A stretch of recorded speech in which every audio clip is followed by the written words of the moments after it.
Professor De Robertis, thank you so much for joining us today. Thank you. So we're finally able to meet in person after more than 2 years since the pandemic.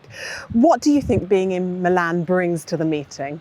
First of all, it's very important for us all to be together again and to meet again, to exchange ideas, experiences, finally after 2 years of a very, very strong fight in front line in our intensive cares and hospitals. And this venue is fantastic. It's one of the most important and largest center for congresses. So I think that people will enjoy a lot to be together, share experiences, and also share some feeling of the Italian life. What do you think will be some of the scientific highlights this year? Well, the scientific content of the Congress, it's so huge and impressive.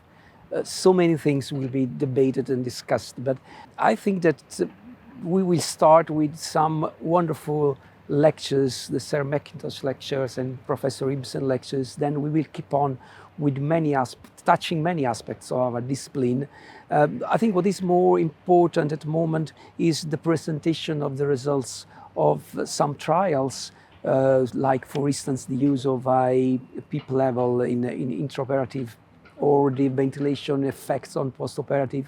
But then we will also have the presentation ahead of publication of our guidelines, and also some funny things will happen here because we will start an experience what we have called the serious game.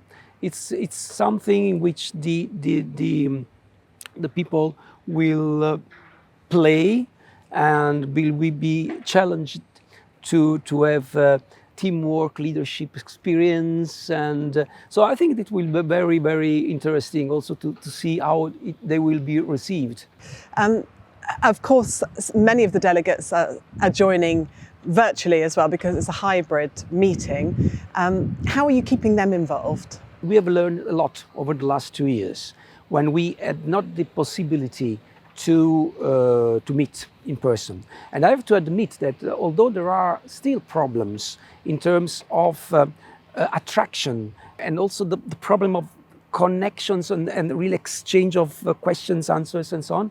So I think that these 2 years has also offered us some idea to better involve people and spread education and science.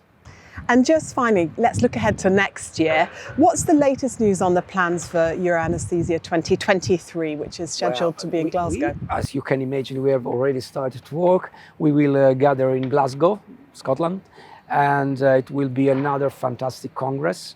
I cannot anticipate much.